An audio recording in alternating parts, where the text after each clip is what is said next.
I've been searching for you here for so long, so long.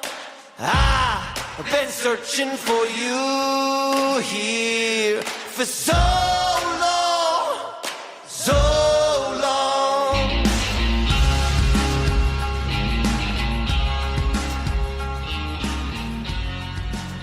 Hey, what is happening, everybody? It's your boy Blake Weather. Welcome to another episode, Unfiltered Bachelor. I'm your Unfiltered Bachelor, Blake Weather. How y'all doing? I hope y'all are doing great. This is Saturday. What is this? February 8th? Jesus, we're in February? Jeez, I just remember it being January, like two days ago. What the fuck, man? Shout out to everybody. Hope you're having a beautiful, wonderful day out wherever you are. I don't know where you are, wherever you're listening to this. Guys, I'm so excited to have one of my buddies from my old MMA days. He's the host of a podcast that I was on and that I used to listen to and I used to frequent, and I love the show, Brains and Brawn. My boy, Miguel Rodriquez. Miguel, baby, what you doing, man? Migs? We calling you Migs nowadays? Yeah, I like it. I know. Everyone calls me Miggs, man. So I just was like, why not just go with the whole Miggs Rodriguez and just keep it like that? I'm not mad at it, man. A little short, a little sweeter, short and sweet. Man, I'm hanging out, watching. I was just telling you, I was watching the weigh-ins right now.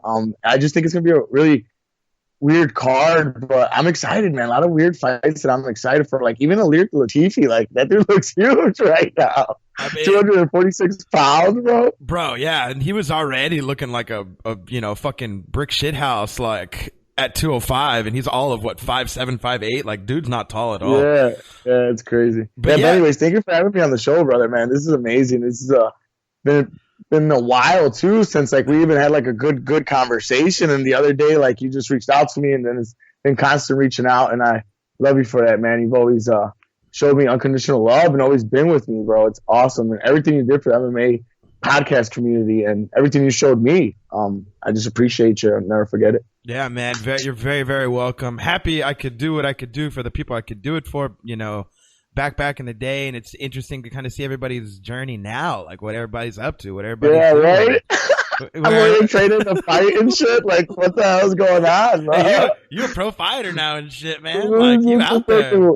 The world we live in, dude, 2020. I was just watching the Triggered or whatever, Joe Rogan or whatever, and he's just like, man, we live in some weird times. And I was just like, I looked around like, yeah, it's kind of weird. I was talking about it like 3 years ago, like talking about MMA and going around and, partying hard. I feel like I was going to the events, I was flying around to these events, and I would go out and meet at the after parties with all the fighters, and that's where I would like get most of like my conversations with them and like hanging out with them. And I mean, it's not like we weren't partying hard, you know what I'm saying? So like, I feel like that was just like a whole part of the whole podcasting thing, dude. And that all started out of nowhere. That just started out of nowhere. Remember? Like it was just I started the podcast, and then from that one guy who Rick Little, and Rick Little just like opened so many doors for me, dude. It was insane. Like that man to me, like I have an altar of Rick Little in my room. That man's like my hero.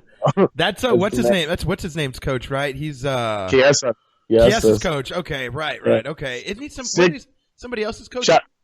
Shout out Sig Jitsu. Yeah, Juliana Pena as well. Juliana Pena, that's who I was thinking of. Yeah, she's making her nice little comeback here soon. Getting ready for the next big one. So yeah, awesome. Sig Jitsu. Shout out Spokane, Washington. Love you guys. That's awesome, man. Yeah, and they rep you, you rep them, and you kind of. I remember you coming on the scene like it just kind of like a comment. It was all on the MMA threads and shit like that, man, and that's where I found you, and then we got connected, and here we are, and yeah, here I am doing this show, man. You met me doing Loaded Joes, now doing Unfiltered Bachelor. Yeah. I'm doing Bachelor moves now. Bro, this is what you're like made for. I love it. I was just telling you before we got on the air, like, bro, I love this show. It's awesome. This is totally you, man. Like, it's a show I could listen to. Like I said, me and my girlfriend would listen to it, and she was like, it's crazy that you just know these people, because it's like me just turning on a podcast and getting so into it, and then it's like, this guy, and like, she's still like so weirded out about a lot of people that I know that were watching on TV and stuff, and like, it's just so cool, bro. This is you, man. Thank you so much, man. Yeah, and I was saying, like, really. I'm, you're asking me about if I'm gonna do like MMA stuff. I get that question too. Like a lot of questions, like, what made me want to start this, and I feel like I tell the story a lot, but it never really gets old, like because, it was February, almost 2 years now, bro. Like 2 years ago, I got out of a 5.5 year relationship, and then that just kind of destroyed like my love of like MMA, bro, because of like, oh, I feel you know what I bro. mean? Like I used to, I was like, oh, I was with my ex when this fight happened, or I was with, we was at this party watching this fight, you know what I mean? Like all these things. And then I just remember having the structure and the stability. Like I'm like, I don't have to worry about relationships and dating. I have a girlfriend, so I get to just do MMA podcast stuff. And you know what I'm saying? Like when I had that part of my life, I think pulled out from under me, I had to establish that part. And like I just didn't want to do, I didn't want to do podcasting anymore. I didn't want to do like, you fall into a depression type thing. Oh man, yeah, definitely. It was like but it wasn't like I wasn't depressed either, but it was more like a repair. I need to step back and repair myself. So I can't do an MMA podcast and be all sad. And nobody wants to hear me. Yeah. I think John Jones is gonna. And you could hear it. Like, come on, you could hear in somebody's voice, especially what like the way I feel like we are with our words and how we express ourselves really well, and like with our attitude in our voice, you know what I'm saying? And like, yeah, you can totally hear when someone is hurting. Like, so I totally feel you on that. Like if you were going to try to still like go at the MMA podcast during all that. Yeah, I didn't want to give that kind of product to fans, bro. You know what I'm saying? Yeah. And so, I took a step back for a couple months, and it was interesting too, man, because when I took a step back, it was interesting to see the moves. Like you stop playing the game and you start to see people play the game. You know what I mean? You start to see all the podcast movers and shakers like that were once doing it. And like, you see like, okay, so what are they going to do now that I'm not a part of the scene? And when I did that, man, it was interesting to kind of see this podcast either, it's going to sink or swim. This one's going to fell off, or is this person going to step up? Are they doing some new shit? Are they filling that void that I'm not there anymore? You know what I mean? Yeah. It was really interesting to kind of see that, at least from it almost felt like some real business type shit. You know what I mean? Like I imagine this is what business owners like kind of step back and they kind of scope the playing field, and you kind of see all the players when you're not playing it anymore. You know what I mean? I don't know. It's just a real that's a real kind of metaphysical outlook, I suppose, on that, man. But so I took a step back, and then when I came back, like I started doing a little bit of MMA stuff, but I didn't love it. Like I was telling you, I'm now like I was doing episodes and like I watching it, but I didn't love, like I loved certain fights. Like I always got up for Connor, you know what I mean? John Jones, I always get up for Jones. There's certain fights I always get up for, but it just overall the sport, like I'm like, if I miss a fight night, but when I had my podcast and it was doing everything, I was like, never gonna miss a fight night, never gonna miss a thing, gonna watch all the things, gonna rewatch, Bellator, gonna rewatch the boxing. And I just didn't, I don't, for the longest time. Now I'm starting to get that win back. Now I'm starting to fall in love with it again. And now I'm starting to do a weekly show of it. The Loaded Joes. It's frequented. It's featured on Unfiltered Bachelor, the platform, the channel. But yeah, Unfiltered Bachelor, man. It started, was October? End of October? November? I think it was like November. Actually, it was November of 2018. And it kind of like people just kind of were like, what in the fuck are you doing, man? This is cool, because it started off as just me like kind of like reflecting on the mic, bro. Like that was like the first 4 episodes were just kind of reflection pieces, and then I started having guests on my 5th episode. So it was real like, whoa, this motherfucker's like going in on himself. Like he's therapizing himself. He's therapist for himself type shit. You know what I'm saying? Like some crazy shit. Like that. But it was cool. That was. People love seeing me dissect myself. I think that's what it was. Yeah, so you did 4 episodes like that? The first 4 episodes of Unfiltered Bachelor were all of that. And then I switched to having guests on, and then I found like, wow, this is really cool, talking with people about dating, relationships, breaking down heartbreak songs or relationship songs. I'm starting to break down rom-com movies, with guests. Oh, really? Yeah.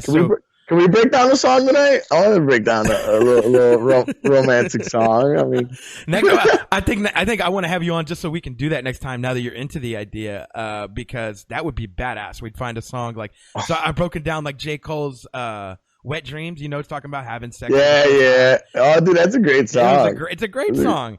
What else? Lil Dicky, "Let Me Freak," right? Like talking about spitting game to a girl, and obviously you get in a relationship, you have relationship problems. Obviously, then third verse is about like he's married, he has these like old people problems, but he's still with the same girl.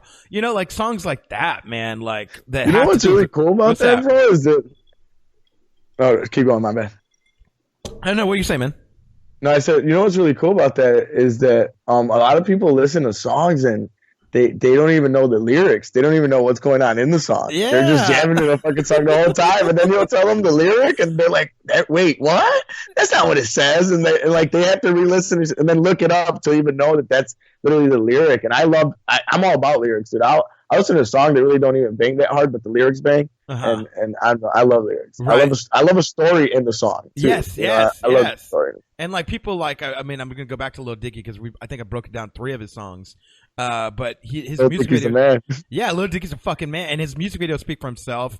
And they explain the word, like you see that you know what's being said, you know what's going on, and it's fucking hilarious. But they're also, I think, it's cool to break it down because like people like look at him as he's so campy and you know what I mean, like so like cheesy and goofy, but also he's spitting some real shit. Like these are like real thoughts that people go through. Yeah.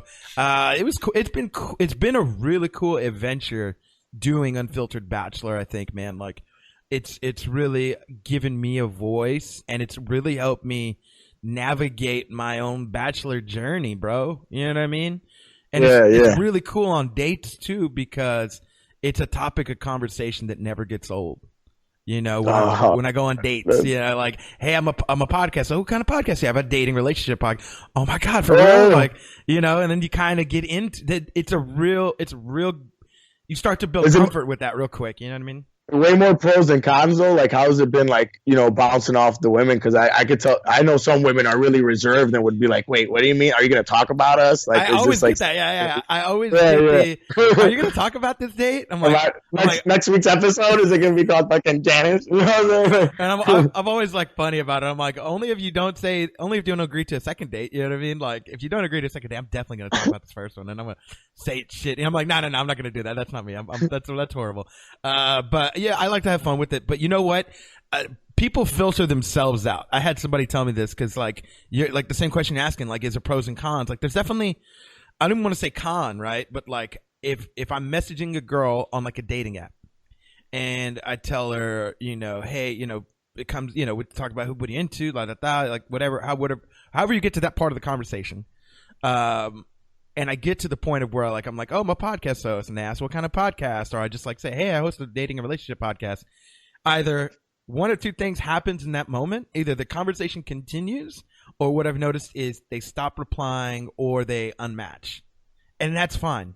You know why? Because like, bro, if they're not okay with it on the message part, it was going to come out in person, and they probably would have done the same thing. So the kind of the people that I'm trying to either be with or spend my time with, as far as girls goes, like they're already filtering themselves out that way. So it's kind of a blessing. I looked at it. You know what I mean? Kind of. It's a weird way to look, I suppose. I'm always trying to look at the bright side of everything, I think. But yeah, I think. No, you're right. I mean, if they're not with it, then what? How is it even gonna?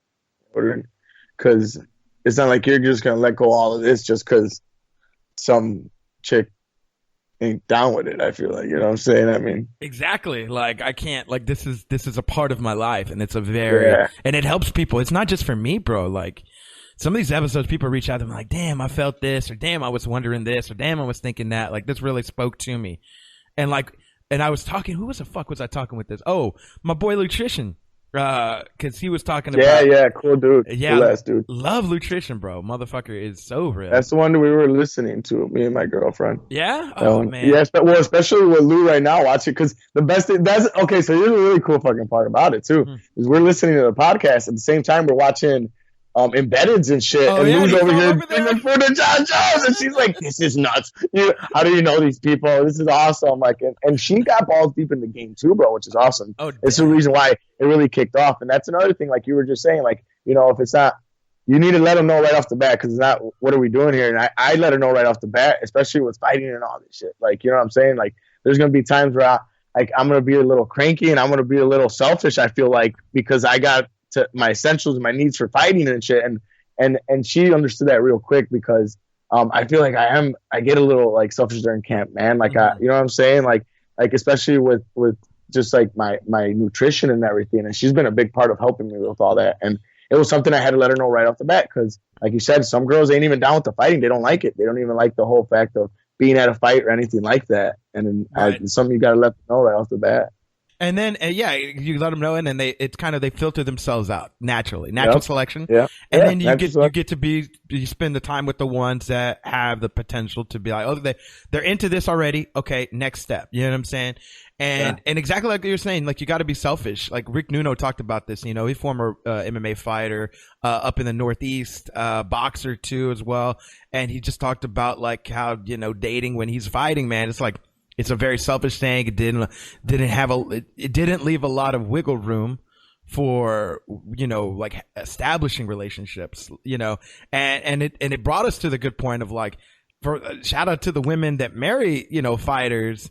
Yeah. And have to live with their ass, for years upon years. Like, they shout to that, biggest of shouts to them.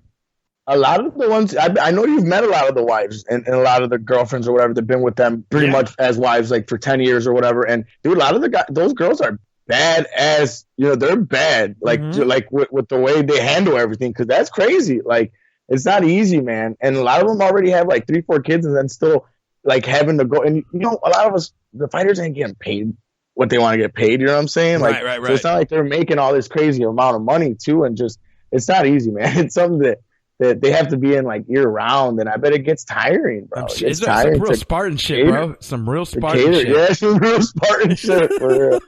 But to get to the point I think I was trying to get to is Lou. I was telling Lou, like, bro, like, this shit's bigger than us. Like, when you impacting people and touching people, and this as a podcast host, Miguel, like, it's bigger than you. Like, some days you're like, man, I got a lot going on this week. I don't even want to do this. And in Lou's case, you heard him talk about having depression, and he didn't want to, be on put his fucking mug on the Instagram screen. Yeah, that was blowing my mind. Yeah, that was crazy. Bigger than all of us, though, bro. And when you impact one person, you impact another person. Like, it's just, you realize you cannot be selfish in that regard. You've got to be selfless at that point and give yourself 10%. Yeah, you got to give yourself, bro. And so I think that's a beautiful thing that I found out. You know what I'm saying? Doing this unfiltered bachelor shit, bro. Yeah, dude. Got all deep, bro. Yeah, I love it. Yeah, you're 100% right, man. I had like this whole new vision too with this whole like. That's why I took literally like 2 months. I hadn't taken 2 months off of Facebook in a long time, where I shut it down, like just everything. I just went away and then just needed time for myself, bro. And I just came back with this whole new vision, like I said, like a phoenix, like rising from the ashes, bro. And that's going to be part of my whole logo for my fight and everything on my t-shirts. And I'm just really excited, man. I'm like turning around my whole mindset about everything. Like, I was watching, I was watching Mr. Rogers, bro. That movie, Mr. Rogers, the one with Tom Hanks. Oh my God, blew my mind. Like, I totally forgot, like, I watched Mr. Rogers growing up a lot, and I just had forgotten about that whole just character and just, I don't know, just how to just enjoy life, man. And try to help whoever you can while you're enjoying life and living it the right way. And that's all I want to do. Like you said, if it can impact 1 or 2 people, those 1 or 2 people could impact another 1 or 2 people, and it just keeps on going. Yeah, that's what Tupac, like Tupac said, man. You remember that Tupac Resurrection movie? Yeah. One of his quotes, though, that I remember was, he's like, I'm not saying I will change the world, but I guarantee I will spark the mind of the person that will. And I was just like, damn. But he gets it. It's bigger than him. You know what I mean? Even he knew that. But yeah, that's man. A nice tattoo. That's a nice tattoo quote right there. Bro, for real? For real, get that shit on my back. That's a nice one. I'm getting tatted next month, so I'm gonna put a couple together. Every time I go, I get at least 1 or 2. Get some ideas thrown together. If I had a MySpace, that would be my little MySpace quote right next to my picture. Oh, bro, I miss MySpace. I was just talking about the other day, your little song and everything, bro. I miss MySpace. That was dope. I need that in my life. I need remember that people bad. said I would just keep refreshing just to hear the song, bro. Like there was one, "Hey there, Delilah," what's it like In New York City, yeah. I think I had that for like 2 months. Bro, that's a relationship song right there. With fuck, man. Talk about it. Hey, talk about it. Hey, talk about relationship. You in one. We got Valentine's Day coming. Miguel, I want to know this. How did you meet your person?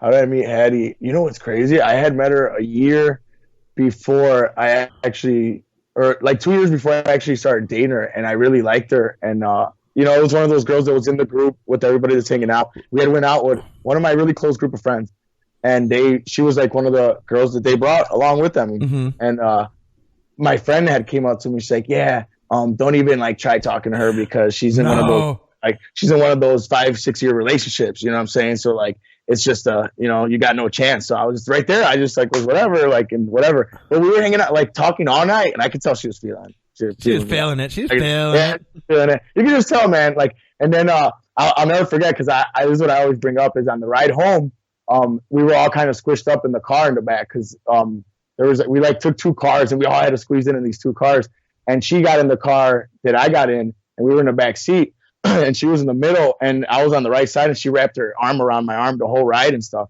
And I was like, for a girl who's in a 5-6 year relationship, she shouldn't be wrapping arms around with some guy she just met that she's been like hanging out with all night. You know what I'm saying? And but whatever, I left it at that. And 2 years later, she started traveling a lot. I've noticed, you know, when you notice people on Facebook, they're posting stuff. Yeah. Started traveling a lot, and I did a lot of traveling myself when I was doing all the UFC stuff. And I had hit her up like, hey, she was in Costa Rica or something like that, and it was just really cool. I forgot exactly what it was, but I had hit her up. So you slid in the DMs? Yeah, that's how it was. And I noticed that she was single, and I was like, what? It says she's single. So I just hit her up, man, and we just started talking about traveling or whatever, and she goes to one of the favorite bars, my favorite bar, the only bar that I really go around here in town, and that's her favorite bar too, and we just hung out one time and kept hanging out, and now we've been together, what, a year? Going to be a year? A whole year, yeah. But she's been literally living with me like for the whole time. Like she just came and we just moved. She moved in and that was it. Damn, how's that been, bro? Dude, you know what? Like like no lie. Like at first it was a lot of clashing together because it was just we were getting to know each other as we were living with each other. Right. You know what I'm saying? Like but like I always tell her, especially now, because we went through a lot of shit, bro, in just the last year. Like especially with a lot of stuff that I was going through, like right after my fight, that was my first big fight was in May of last year. And when I went to Washington by myself, and I was already kind of getting into like that dark place towards the end of that camp because of what had happened with my coach and me going out there by myself, no corner and all that thing. A lot of drama outside of the ring already. Yeah. And that's when we had just started dating. And, so like when I came back, I was like on that like fighter high. And like, you know, it was, we were butting heads a lot at the beginning of living together. Cause like I was going out a lot still. Like I was meeting all the people that wanted to see me back since the fight, you know, back in town. And, I don't know, like I told her, like we went through a lot of shit at the beginning and now we've been so great, man, the last couple months. She's been training with me for the last 4-5 months, kickboxing, like literally like sparring with me now, bro. She full on spars with me. Oh, damn.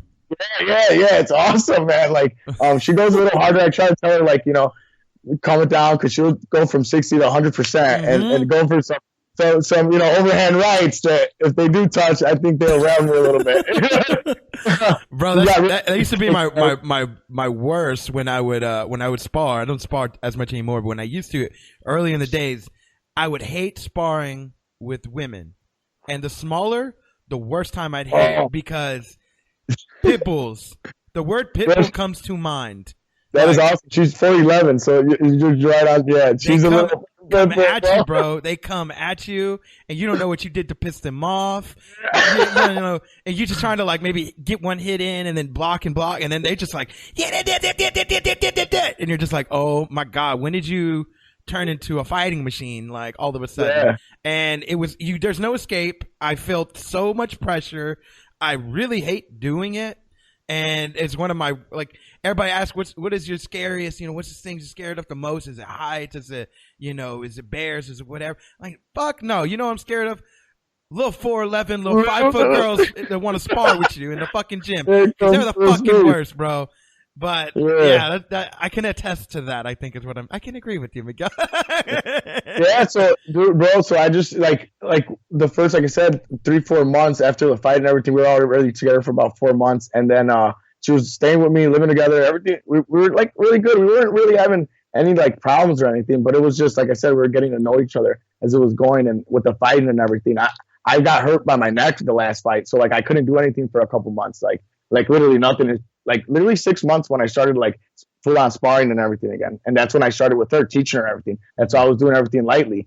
And yeah, that kind of resparked our whole love. It was crazy, bro. Cause when she started doing kickboxing with me and everything, like, and she started falling in love with the sport and actually watching it and everything. And like, it just resparked the whole love. And like, now it's just been awesome. And she's balls deep in the hole, getting me ready for the fights and like breakfast and getting my shakes ready before the working out and everything. And it's a beautiful thing when you got it like that. And she's been such a big part of everything, dude, and I love it. And like I said, she puts on the gloves and helps me spar. So it's 24/7. I got my thighs right now all bruised up, dude, and they're all from her. Oh, kicking. They're all her kicks, bro. Her kicks are, she gets really low, and her kicks are really nasty.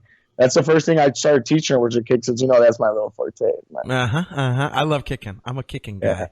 Yeah. But yeah, so I totally hear you. Totally understand. Do you think though? Like now hearing you talk about this, cause I didn't know, like people out here like do know this. Me and Miguel are friends on Facebook, but we haven't had a talk like this. So y'all guys are hearing this story for the first time. I'm hearing it for the first time. It's fresh. It's fresh. Yeah, fresh out the oven, baby. You know what I'm saying? Yeah. We buttering it up right now. We getting it ready to serve. You know what I'm saying? So, but do you feel like there was some headbutting at first because like it was really quick? It was a lot really quick. Like that tends to be like right? Like didn't that tend to be an issue? Like yeah, too like much I too said, soon? because like it was, and like I said, we're how can I say it? We're characters, man. So like and we're really prideful people. Both of us are too. So two prideful people sometimes they want it their way all the time, in my way or the highway. And we talk about that all the time. Sometimes how it was like that for a while, but the whole thing that like I said, like the first like 5-6 months or whatever, and then everything started getting better and a lot. Like now it's amazing, and it's like we went through all that, and like now it's like I feel like we went through all the shits, man. We went through a lot of shits in that time because we were already living together in that whole time. So like it's almost like we did 3 years in 1 year. I feel like what I'm saying. Okay. Probably like a hyperbolic time chamber, and that's what we did. We did like it was just like and that's what it felt like, bro. Like for real, Dragon Ball Z. Shout out. I see. So like it was just it's almost like you were put in these positions that you feel like don't come up in relationships until like maybe a little further in or further on. And in your case, you're saying like, hey man, we had to face all these kind of really early on, and it kind of makes, I think, what we have now a little bit more special because we kind of compressed, right? Compressed would be the right word. Like put it all together. But really early on, and that's usually, I think that's usually the point, where like you see maybe a lot of couples like fail, right? Like when it's a lot like too much too soon, like too quick, like a lot of fighting, and it's just like I can't do this with you. I didn't even know this about you, like But I don't know. I mean, I think it works sometimes. Like you're saying, like it works for you. Like there's not like an overarching rule like not to do it. You know what I mean? Yeah. I don't know. It's and dude, that's the first time I've ever done that in my life too. So it was the first time for her too. It wasn't like this was just so new to me, and it was, and it kind of started like her just staying over and bringing her things, and then finally I just wanted her here all the time. Oh wow! Like I wanted her to be here all the time. And you're Mexican, like said, you're passionate, bro. And like I said, even if we would clash heads, like I said, it was never nothing crazy. It was just because, like I said, we're really prideful people, and like it's just it was the only person I would be with all day long. You know what I'm saying? Almost like brothers and sisters. Like they clash heads all the time. Right, and like, right. But like when you're with somebody all day long, and like she would say that, like we're together all day long sometimes. Like that's probably why like sometimes you see that we're clashing heads. And that was the only thing. Once we put all that like together and behind, like you said, and compressed it, man. Like I love that word. Now it's just been amazing, and like I'm ready for this next fight because I know she's a big part of it, and now we put it all together. And that's another big thing we've talked about it. Like we finally put it all together. And it's like full circle. Now we're going at it. and then we're gonna make this shit. We're gonna win, bro. We're gonna win. We're not coming out without a win. Oh, that's beautiful. Oh, that's beautiful right there. He's going in for the decision. But we're gonna make it out. Did you, I suppose when you, I always love to hear stories like this. When you like were first starting to date, I think your significant other at this point. First of all, let's rewind the story and then let's try to catch up to speed on like the first date. So it's 2 years 2 years removed, right? Or a year? Yeah, removed? yeah. So it's 2 years removed. Years. Okay, removed from the first time. I went to seek when I seeked for her once again. I sent. What was like the old times when they would send like their like the knight's hand or whatever. I sent my knight and shit down there. I asked her for her garment so I could match it for the night. Your presence has been requested, my lady. Yeah. And I'm kind of weird like that with like the way I like present myself. So I think that kind of like attracted her too. That I was kind of mysterious. Like I said, I didn't chase her after that time. Like I just let it go. 2 years later. But you thought about her. Oh, always. I always had it on Facebook. You know, you see them on Facebook. Those are the ones you keep. You know, on Facebook. And you got the ones you see all the time. That was her, like for sure. Wait till you single. Wait till you single, girl. Yeah. You put them on C first, and they don't even know.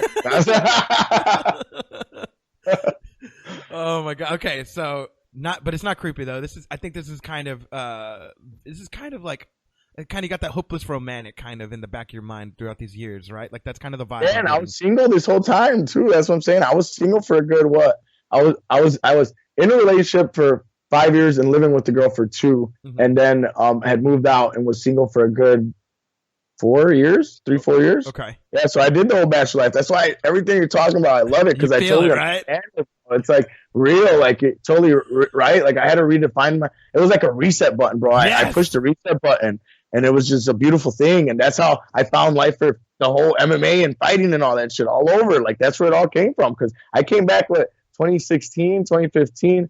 Like all heartbroken in this dark place, watching every season of Lost and shit by myself in a room. I always talk about this story. Like, yeah, I watched every season of Lost, and like I was crazy because I was lost myself. Like I was so lost. God damn, that's deep.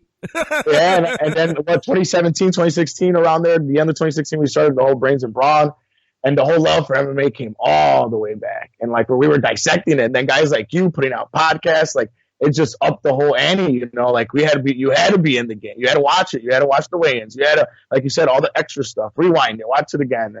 And it brought back to life. UFC Fight Pass and all night and shit like that. Oh, bro. man, like, yeah. And then you had really cool people coming up at the time, right? Like, I'm going to kind of go off on an MMA thread here real quick. But at that time, you know, you were breaking down fights. I was breaking down fights. Robin Black was still kind of, he wasn't what he is now, right? He had just gotten let go from the Fight Network or whatever in Ontario or Toronto or wherever the fuck. He just got released from there. So then he was like the scientist. Yeah, he was doing his solo shit, you know. And then you had guys like the Weasel. Shout out to the Weasel. You ever watch his breakdowns? He was coming up.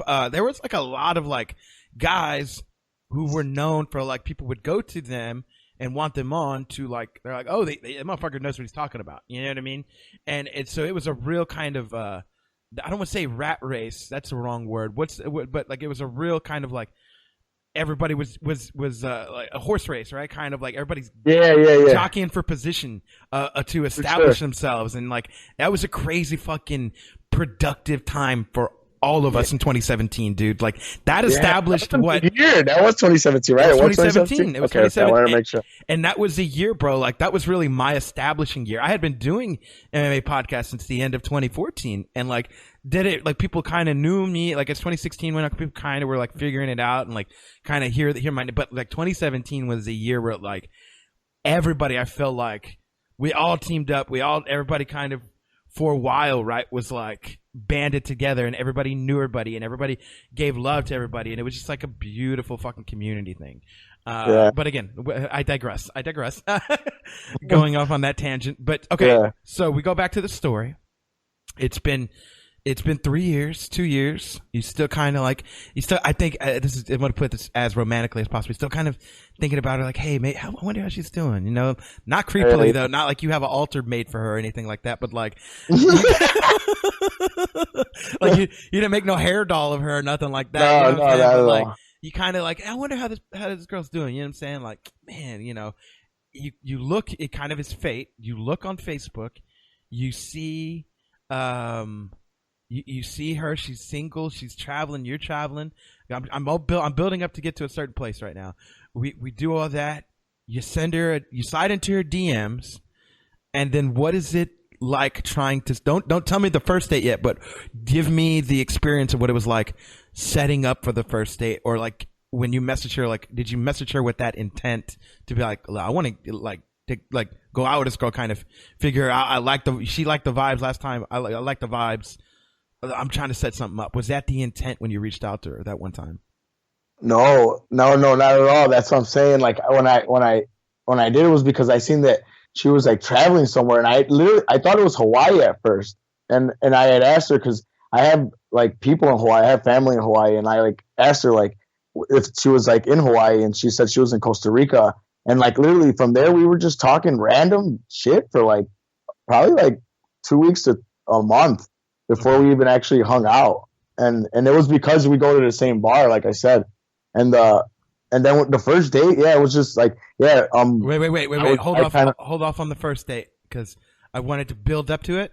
I want to take a quick break, folks. When we come back, Miguel, I want to hear all about the first date and how we get to where we're at now, bro. Because I think in the beginning, at least for me, like that's all the romantic shit, the butterflies and the good feelings, and all that silly, all the goofy shit. You're like, you sound like feel like a little kid. You're like, this is cool. You know what I mean? So I want to get to that when we come back from the break, ladies and gentlemen. I'll see you on the flip side. You won't even notice the difference. We'll be right back. Little fire in my soul, like embers rising up from the cold. A little spark in the hole. Was a fragment, not the foe. Kinda hell-bent on being alone, and so you came in and broke the mold. And we are back, and I don't think you noticed the difference. Sitting here with my boy, Miguel Rodriquez, my man, and we're talking about his first date with his current significant other. What was that like? Like, so you get it, you slide in the DMs, you get it after maybe like a month of pen paling around. Y'all finally like, actually, let's meet up, let's hang out, and y'all meet up at the bar that you're telling me about, right? Yeah.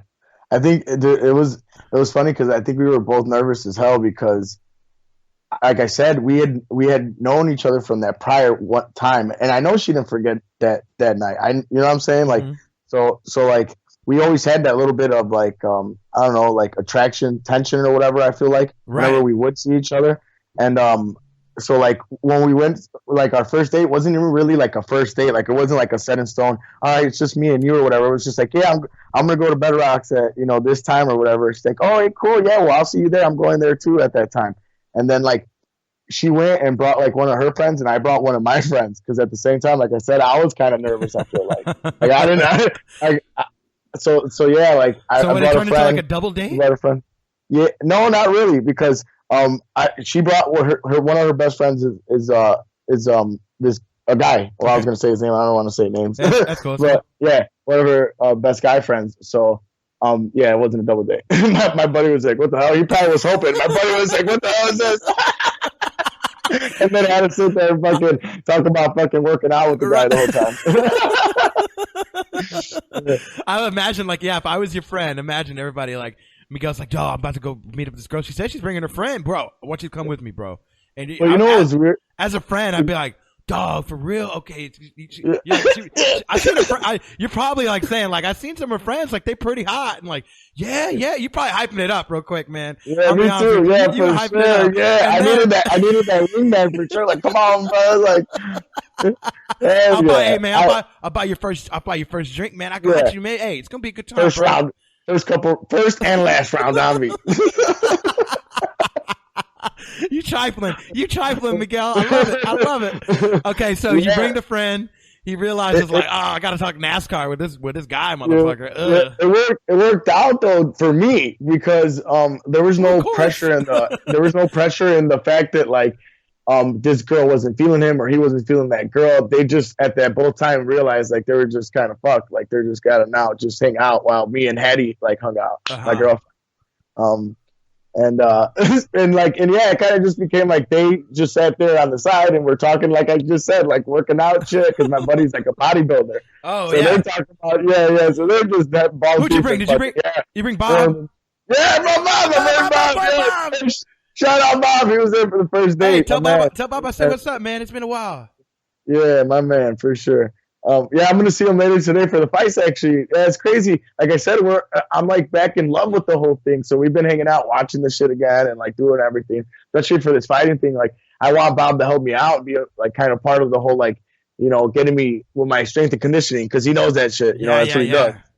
So and just have one of my best friends there who works. Tell the motherfucker if he remembers me. Tell him I say what's up. Yeah, for sure. Of course he does. But yeah, man, he was there for the first day, and that's how it all went down. We ended up having a really good date, like a really good hangout.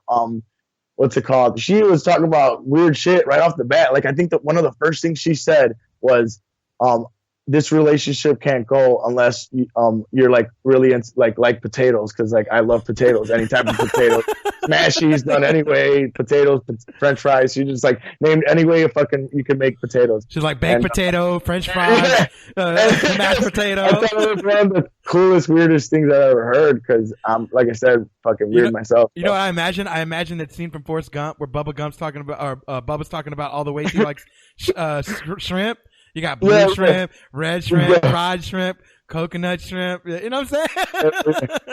Yeah, mama shrimp. Yeah, I love that one. Yeah. That's a great scene. But yeah, it was just like that, bro. So and I was just like, what? And she we just started laughing, and like that was right there, like one of the first things that I don't know why I'll never forget that. And that just kicked off the first day, and we just started hanging out a lot, going out together. We were like going to like my buddies. There was a lot of parties and like shit going on at that time, like people's birthdays and shit. So we were going out dancing. So we were dancing a lot and doing that. She loves to dance. Okay, I want to get to this though. I want to keep this a little. I want to hit a romantic note. I'm hitting some romantic notes because, hey, man, it's Valentine's Day. Everybody trying to get their romance on and shit like that. I want to hit the romantic note. When was the first time you guys kissed? Do you remember? Do you remember this? It would have had to been.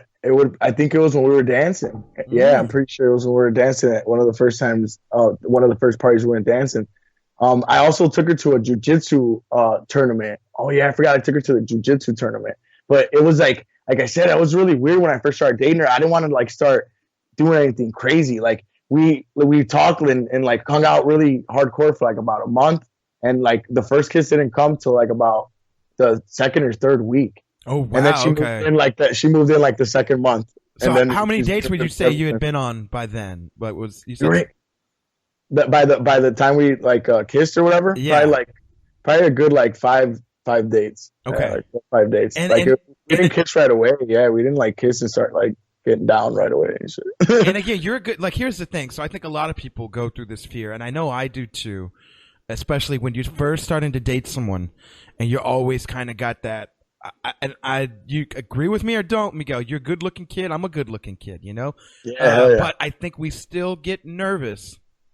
When it comes to like going in for that kiss the first time. You know what I mean? Like that. Yeah, man. You don't want to. You want to. That's a rejection always. Right. Yeah. Like fuck, man. I don't want that. You feel that? You felt that too. Yeah, 100%. Me and Hetty were just talking about that recently, and I was telling her how like it's just a big thing what guys like. It's just because we were talking about one of my buddies who just is really having a really hard time with women, and he always talks about how he sees these women who are so beautiful, and he just gives up because he's like, I have no chance. Like right off the bat, like he says it'll literally ruin his day when he sees these like women at the gym, and my girlfriend was like, have you ever told him like just to at least like, I don't know, like try or say something, like, you know what I'm saying? Like not just think that like there's no shot, because like he's a good looking dude. He works out every day. He's got, he's a really good looking guy. And it just blows my mind how he's just that shut down. Like what did it take or what happened to make him just have that belief? And he's been like this for a couple of years. And it just, I don't know, it's kind of like crazy. It's like a confidence thing though, right? Like even though like I think it's for guys and girls. and you go through. I think some of them go through this thing of like, you're like, man, what are you talking about? Like either my guy friend or my girlfriend, like you are a good looking cat. Like, what are you talking about? Like you're scared or you feel like I don't know. Like sometimes you just don't understand it, but then you go through it too. Like I've been there before where I'm like, what did I say? You know, like, and I've got friends like, bro, like you fucking good looking, man. Come on. You got all your hair. You in your 30s, you got all your hair and it's not gray. Come on, man. Like, what are you talking? You got straight teeth, you know, like you good looking kid. Like, you know how to dress. You smell good. All that. Come on, man. You got so much like, so I think we all fall into that, but like, bro, like it is a problem. It is a big problem that like, that's why there's like dating coaches and stuff that like, I think help out with shit like that, man. It sounds silly, but like, they got real life hitches out there trying to help you out. I was just about to say hitch. Yeah, they got real life hitches out there, bro. How much does that cost? You know what? I've had a few dating coaches on the show, man, and like, oh, dope, bro. I'll send you those. I'll send you those episodes, bro. Yeah, send me those. I've had three of them. I've had three of them. I've had my buddy Steve Maedon. He's been on twice. He's in town one. My buddy Keith Paolino. He's an in town one, and my buddy George Katz. He's Australian cat. Man, that dude. All these people, bro. They be real life coaching these motherfuckers, trying to help them out, man, because it's a real thing. Like, you know what I did when I first started? I don't know if you've never done the online dating thing, and we'll go off on this tangent before we come back to your story because I think it's getting to like a real good part. But like when I was on online dating, or like, I mean, still am, but like when I first got on it, I think that's what I'm trying to say, bro. You know, I took time. I took like a month and a half to like study like what should be on your profile, like good openers, like what kind of profile pics work the best, like dude, like I took time, you know, it's like watching film, bro, or it's like training for a fight. I gotta get this training on so that way when I hit the scene, bro, I'm already ready. I got all the moves, you know. I'm Israel Adesanya in these motherfuckers, you know what I'm saying? You know what I'm saying? Easy on. I'm spinning elbow in these. I'm John Jones in them. I'm you know, Conor McGregor in them, bro. Like hitting them with that shit. They ain't even like what. Like, and I got friends that are like, bro, like you do. Like I clean up pretty nice on that shit. But it's all about like there is a certain. I think to tie it back, like it's because of like the whole like the confidence thing, and it's kind of sometimes it's nerve wracking, but also like there are people out there that can help with that. There are materials and sources that some of them, like if you want to pay, like I've heard some motherfuckers like a couple $100, you know what I mean? For like a few hours of their time to be able to help you. And there's even matchmaking services that cost a few $1,000, you know what I mean? So, but what, can you really put a price on love, Miguel? Never. Never. That's right. Never. That's the only answer right there. Okay, so we get back. We are. You did talk about your first kiss. It does take a little bit of time, and I think a lot of people have been there. It's either been really quick and all the vibe. Even not to say y'all weren't vibing, but it's like everything kind of happens and lines up.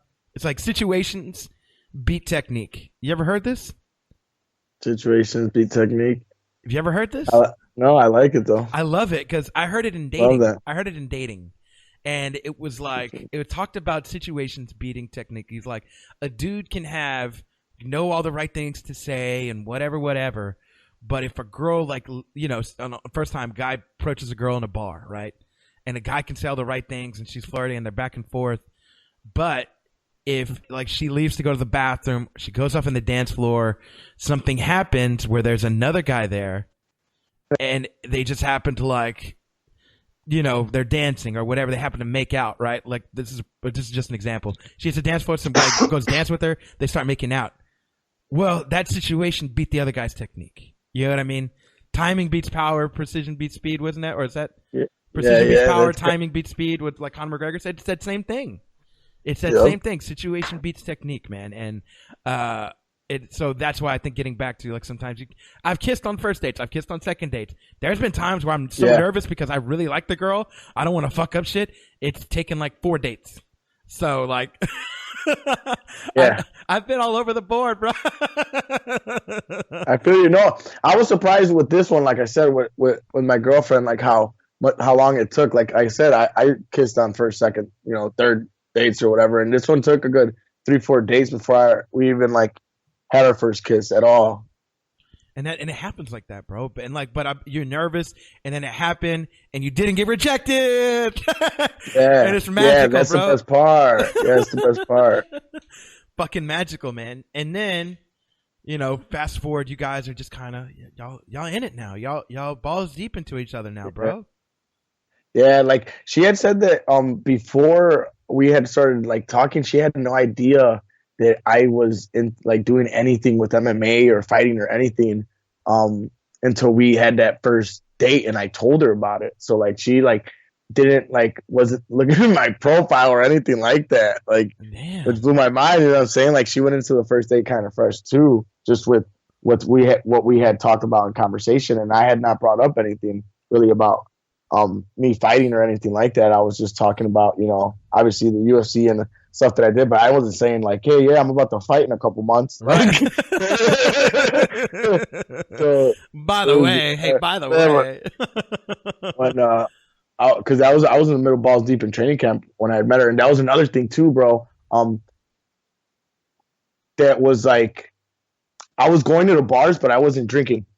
Really? I was going to the bars. Yeah, I was going to the bars, and I would just sit there and order. Like the bar, they got really good food there and everything. So I would go there after like a late night swim or whatever, because the LA Fitness that I have right here is like about 2-3 miles away from that bar. Okay. So we'd go there, and I'd hit the showers, have my shit all packed and ready to go, and then we'd go straight. Me and Bobby or whatever would go straight to Bedrocks. That's what the bar is called. Nice. And just hang out and shit. And that's where I would just, my buddies would, Bobby never really drinks neither. So like we would just really go to socialize and eat. And so I didn't really have to drink or anything, but she was still going out, with her friends a lot. Like I said, she was like doing all this traveling, like literally quit her job so she could travel, bro. And like she had saved up all this money, and she was like literally just traveling and like hanging out, you know what I'm saying? Doing what she wanted to do, whatever she wanted to do. And like, it was just a little like hard for me to get used to that at first, because I'm over here trying to train for a fight and she's still trying to go out a little bit. You know what I'm saying? Like let's go out. And I was just like, felt bad that I would go out and I'd kind of feel like a buzzkill because I wasn't drinking or anything, and everyone else was trying to have a good time. And I was kind of like, I want to go home early. You know what I'm saying? Like it's already been 2-3 hours and I want to go home. And they're like, fuck, well, we're still having a really good time. And like, you know what I'm saying? That was like the only thing that was hard to get adjusted to at the beginning. And, that was the only reason I think that we could have ever like really clashed heads at the beginning. And it was because of that, like the adjustment of getting used to what I was doing and what she was doing. Right. Yeah, man. That's it's an adjustment. I think you put it correctly. It's an adjustment, especially coming in from like not having a significant other, probably somebody there, to like having somebody there and then having to like adjust. Like it doesn't feel like a task though, right? Because it's just like, I want to spend time with you. I want to be around you. And it's just like I said, I always wanted her there. Remember, I said like that was the whole thing. Like I wanted her there all the time. That's why I like was like I said, after the second month, I just bring all your stuff here and have all your stuff here. I literally went and bought a fucking $250 dresser just so she could have more space to like have all her shit here. Oh, that's badass. Like, that's badass. Yeah. And yeah, like I said, it's just been like that. Since. I kind of have this, and it's like a little bit like, I think so I used to be like last year when I first started dating again, like it's because it was still kind of fresh in my first 5-6 months of dating. If I found somebody, like there was one time I dated a girl for like 2 months, won't get into it, but I did want to hang out like all the time. She wanted to hang out with me all the time. And that was really cool. As I kind of have gotten like, I don't know. I don't want to say acclimated to the bachelor life, because that's not a good thing. Nobody should be acclimated to it, right? But like I love this. It's great and all. I think the one thing though I've now like understood about myself is I want time for myself. Like, I don't want to hang out with somebody all the time, dude. Like I kind of want my own space. I kind of want my own like. I don't be around you all the time. You know what I mean? Like I like having like hangouts with the bros. Like my cousin was in town last week, and my buddy Bruce came over. We fucking kind of it was just low key. We went to a Twin Peaks, and then we went to a little bar called Valoria. If you see my Snapchat, they look like fucking awesome people. They just look like fucking people you can hang out with hardcore, just like you. There's people you want to hang out with at the bar. Yeah, and my cousins are fucking cool, man. But there's a place called Valoria that I like to go to and have old fashions at, and it's just a low key like. If I could describe it as music, it's lo-fi. It would be like it's a lo-fi hip hop. It would if that's the best way I could describe that kind of bar. Like it's a like real like classy bar, but like it's real low key, and they kept like really good music, but like it's not always full. Like last night was pretty poppin', but like sometimes it'll be like just low key, like 10, 15 people, and like imagine like a little quiet like bar, but also like I know the bartenders, and it's just real upscale, classy. Like you can still get your drink on, talk with people, and you can avoid like going out to like we have 6th Street here in town, you know, it's a street full of bars. You can avoid doing, you know, hitting like being around like fucking drunk motherfuckers belligerent and shit. Like you can avoid all that and still get your sip on.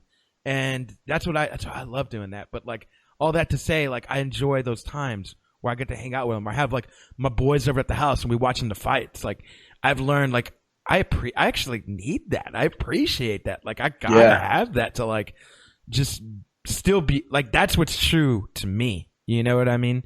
So that I discovered things about myself, but I think it's really cool, like that you know this about yourself, or you guys figured out, like, damn, you know what I want to do?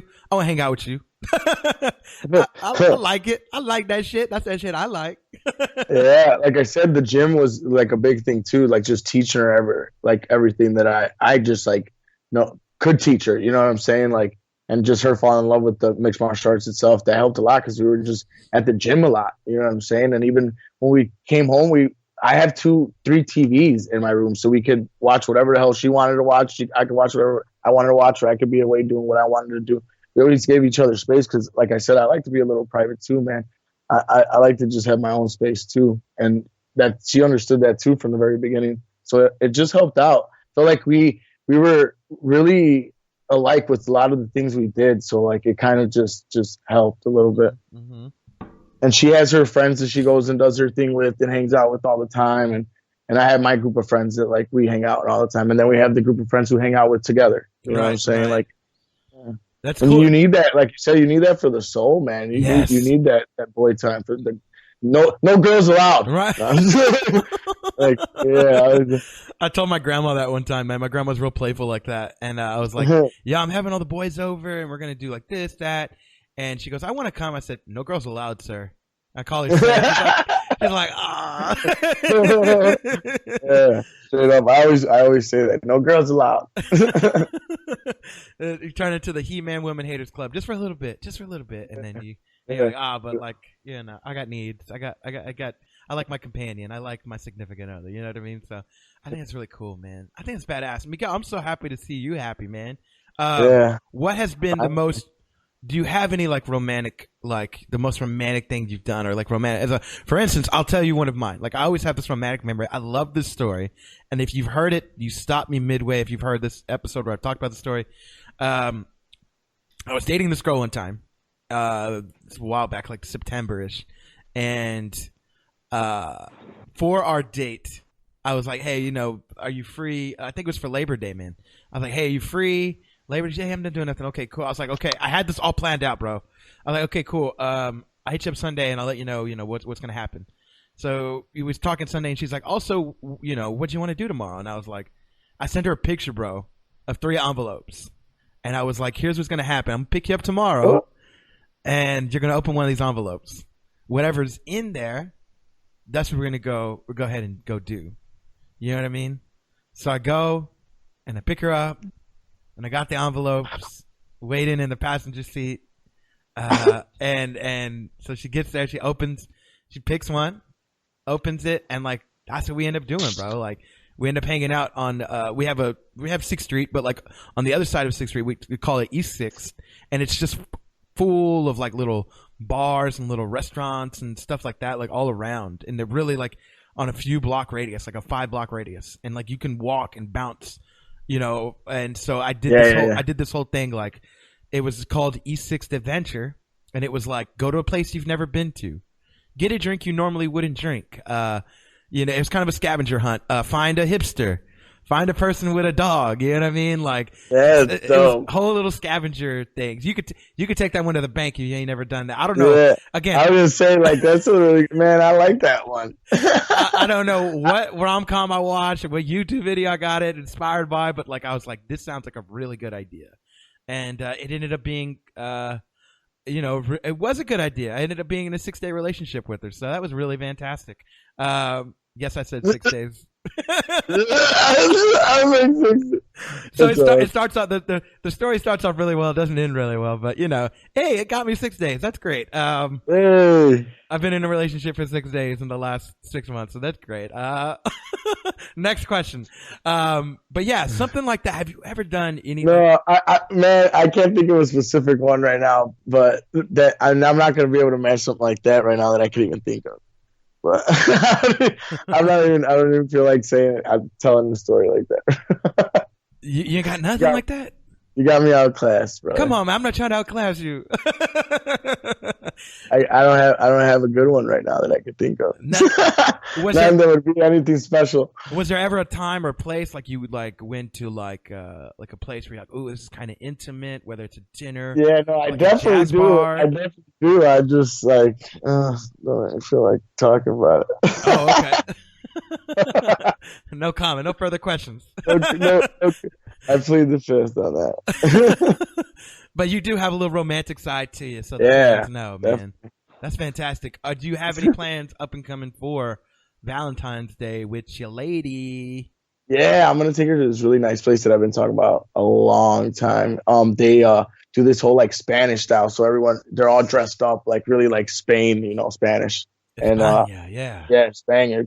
And we got to dress up like that. We're going to dance our asses off and the dinner is just amazing. They do all these little sauces too that they lay out, and they bring you the whole thing. They bring this fountain of fucking, it's this I don't know, there's liquor. It's this liquor chocolate. It's this big ass fountain that they bring, and they just sit it right next to your table, and it's just pouring the whole time, bro. Oh my God. It's a nice place. Yeah. Can't wait to take her there. But, that's what we're going to do. We're going to do that and whatever she wants to do after that. That's fantastic. Probably come back in town and go to our favorite bar that we first met at. Hey. That would be super, I think it's super nostalgic and romantic, right? Yeah. Man, Miguel, this is beautiful. Beautiful story. I'll put a couple envelopes. I got to do a couple envelopes. You got to do the envelopes, bro. Yeah, I'm going to do a couple envelopes. And if it's just faith and we actually end up going to Bedrocks anyways, then hey. So here's one thing I'm working on, and maybe you can help me or maybe you can take it yourself. I've always wanted to do a scavenger hunt type thing, right? Where you go, but you make your own scavenger hunt. So you can do it. You can do it fun in a fun way, right? So yeah. Two of the points lead you to places that are bars. The third one leads you to a restaurant, and the next one leads to is there a little live music venue, or is there another bar, and then something like a axe throwing place, or you know what I mean? Each scavenger hunt leads you to the next place. But the kicker with this is you have to be. It would need to be set up in my head, and maybe I'm overcomplicating this. You'd have to know the people or call them in advance and be like, hey, I want to leave this scavenger hunt hint with y'all guys. Can y'all hang on to it for me till tomorrow? You'd have to set it up really well. The day before. That would be so awesome. You know what I'm saying? Yeah. You get where I'm going with this? You have no idea. And we're gonna have to talk about this a little more too. Off air, yeah. So you could because my girlfriend would love this, dude. You have no idea. She does these things all the time with her family. Okay. Those what are those things called? Where you find things and unlock things. Oh, the escape rooms. Yeah, the escape rooms. Oh, yes, bro. Yes. She does these all the time, and I know this is right around her alley. She'd be like, "How did you even think of this, Miguel?" This is gonna be awesome. Yes, dude. Yes, this is gonna be awesome. So so I think a cool thing. I think it's a great idea. Would be do even do the hint and put it in little puzzle pieces, cut it up and you know what I mean, and make a puzzle out of it. Apparently, if she's into puzzles, you just do something like that where she has to solve it and then figure it out. Y'all get the hint, then y'all can move on to the next dance place or to the next bar. I'm trying to master how to make this, but I think if me and you talk off air, we could probably put the missing pieces together for our own little puzzle. You know what I mean? But shout out to everybody. It sounds so awesome. Yeah, I was gonna say shout out to everybody. Y'all mull over this idea, a scavenger. I always thought this would be fucking fantastic, but you don't want to do it for everyone. You want to do it for a special person. You've got a special person, so I think this would be in your way, where in your city if you mapped it out right, like, and shout outs to everybody. If you live in a big city, small city, you map this out right. Yeah. I think it's a really, really fucking cool idea. There's really, there's places that like mean a lot to certain people, especially certain from what town they're from and everything. So like, yeah, dude, I just totally this is just such a great idea. Yes, such a great idea, bro. We're gonna talk about this. You gotta do it. You gotta do it, to the right person, because you don't want to start getting known as like the scavengers, like that scavenger hunts for everybody. Because then it's not special. It's not fucking special. These girls are gonna be talking to each other like, did he take you on a scavenger hunt? What fucking envelope did you open? You're gonna be that guy on Reddit. This girl's gonna be like, "Oh, this guy I dated. He took the last 6 girls on scavenger hunts. He took me on a scavenger hunt." It's all the same envelope, ladies. Don't believe it.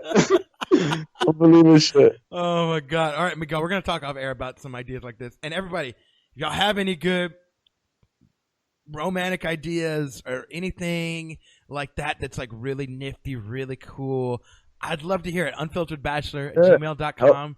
Hit me up. Miguel, it's been awesome having you on. I know you got to get going here in a bit. What I want to do though is 2 things.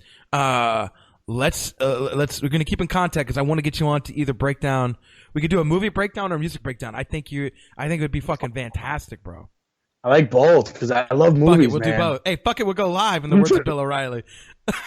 Yeah, I love fucking movies. Yes, and you know what? For that one, I'll sit down and have a little glass of wine with you too, or something. Yeah, I'll definitely have a little glass of wine. I'll have a little red wine. Yeah, a little red wine. What are you drinking over there? It looks good. I got some Canadian Club 9-year aged whiskey.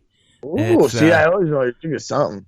I stay on my whiskey tip. Yeah. And then we'll speak off air. Keep in touch because maybe you can implement that scavenger hunt idea sooner rather than later. But we don't want to give it away on air because, like, say we came up with the idea now, then your significant other hears it, or somebody I go on a date with hears a podcast and like, oh, he's gonna do I know all the places. You know what I mean? Yeah. Don't want to give it away. The magician's got to hide some secrets. You know what I mean? Yeah. Miguel, it's been awesome having you on though.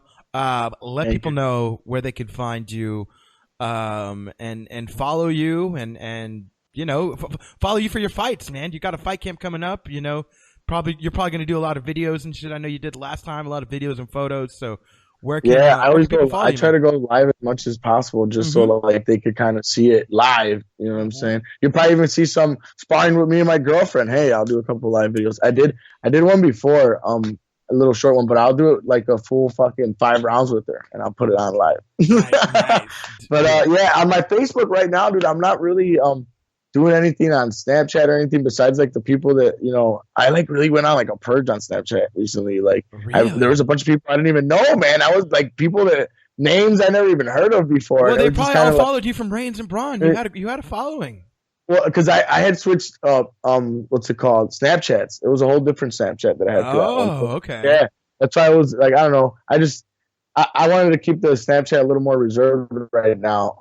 And then just all I have right now is my Facebook, man. So if people just want to see my Facebook and my videos I got up there, I mean, I'm not really doing anything much social media wise.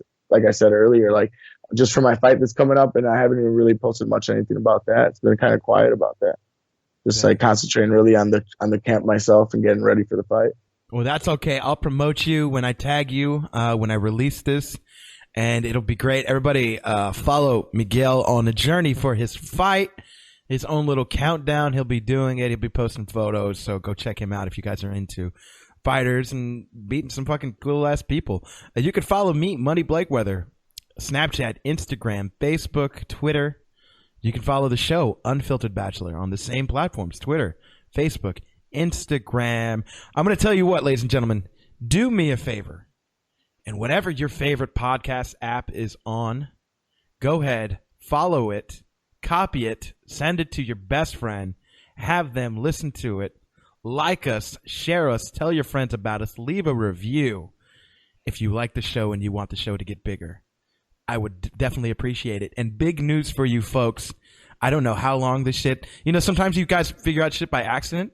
We are now live on Spotify. So if you guys like Spotify, you guys listen to your music, you can follow Unfiltered Bachelor on Spotify, iTunes, Stitcher, your favorite podcast app, wherever that might be. Go ahead and follow us. Unfiltered Bachelor.